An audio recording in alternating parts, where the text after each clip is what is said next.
A common trend in just about all media is that, as a series continues, new characters are introduced, and very often, those characters get integrated into the main cast. A notable case being the Super Mario franchise. It started with like 5, and now when someone wears a costume, that's considered a new entity. Mario games frequently introduce one new character to a game, and from that point on, they're expected to show up to every baseball gathering. Some of them were born just to play a sport. Waluigi only exists to give Wario a tennis partner, and now he's the face of gaming. And Toadette was literally created to fill up a bitch seat in Mario Kart Double Dash. Mario games haven't stopped pumping them out, but one character in particular broke many of the series' traditions.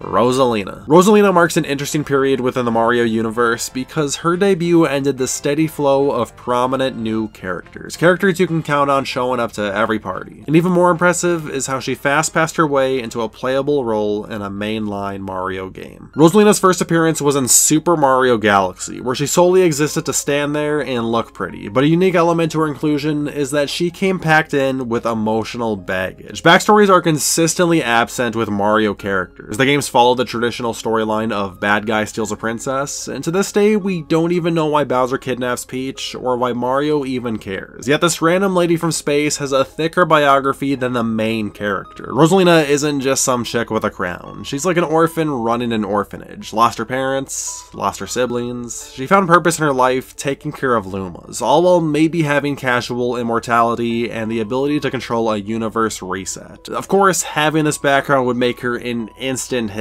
Not to mention she's a blonde-haired, blue-eyed, tall woman. Why hasn't Nintendo tried this again? Since Rosalina's debut in 2007, no character introduced to the series afterwards has consistently made appearances in Mario spin-offs. There's been attempts with Nabbit, Sprixie Princess, Pom Pom, even Queen Bee, who's also from Galaxy, but none of them stuck around. It's really shocking that, over a decade later, Rosalina holds the mantle for the series' newest mainstay, which is weird to say because there have been new characters.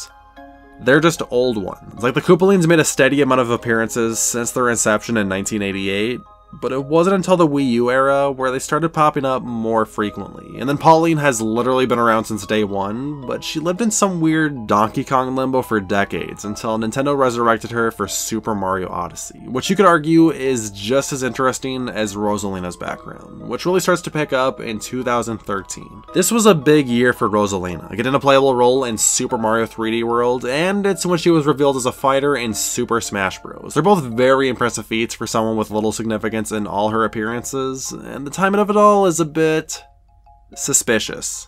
2013 was the year Frozen released. You know Frozen, that Disney movie that became the highest grossing animated film and the 5th highest grossing film in general when it released. It was a cultural phenomenon you couldn't avoid if you tried. Some of Disney's most recognizable IPs are their princesses. Cinderella, Belle, Ariel, Mulan. Whenever they're gonna drop a new princess onto the world, you know it's gonna pop off. And random fun fact, Anna and Elsa aren't Disney princesses. I mean, that was probably obvious to the 5 of you who watched Frozen 2, but even when there was just the one movie, these girls weren't getting lumped in with the others. Like, Disney knew Frozen was going to perform so well that Anna and Elsa transcended their princess conglomerate in the same way humans escaped the food chain. And I think Nintendo predicted their success. Yeah, I'm going there. Elsa looks a lot like Rosalina, and I think Nintendo's marketing team tried using this to jump onto the hype train leading to Frozen's premiere. This is a theory I've had back in the day, and while I didn't share it in many places, it did get viscerally rejected by everyone who read it. I mean, how could Nintendo possibly stoop as low as to copy Disney's cringy princess movie? Rosalina existed long before Frozen, and Super Mario 3D World and Super Smash Bros. Had been in development years before Frozen's first trailer became public. Besides, the two characters are nothing alike. Or are they? Mario Kart is a game where racetracks often have a character's name slapped on its title. Mario Circuit, Toad Factory, Daisy Cruiser, Waluigi Pinball, and in Mario Kart 7, Rosalina's Ice World. Now, you should never have any stock in Mario Kart tracks meaning anything outside of their games. Rosalina hosting a snow level is neither relevant to her character, nor was it indicative of a new game. But what a coinkydink that an icy landscape was one of the most recent locations associated with her. What if every 3DS bundle with Mario Kart 7 to release during this period was subtle propaganda to mindwash children into consuming more Rosalina content? That was a joke, guys. But isn't it strange how Nintendo spoiled Rosalina as a playable character in Super Mario 3D World 1 week before the game came out? which was 1 week before Frozen premiered. This one could actually have some debate to it. The video revealing Rosalina was playable obviously exists to get more people talking about the game since it comes out soon. That's just marketing 101. It's also worth noting that the Wii U was a failing console, and 2013 was one of Nintendo's worst fiscal years. So giving more reasons for people to check out the game or even buy a Wii U is completely valid. It just rubs me the wrong way that a post-game unlockable is one of those selling points. How often does that happen? You might as well spoil the final boss while you're at it. And also it's like, why her? You got Wario, Waluigi, Daisy, Toadette, fucking Yellow Toad are all characters I'd guess would be playable in this game before Rosalina. If it were any of the characters I listed, would they be in this trailer?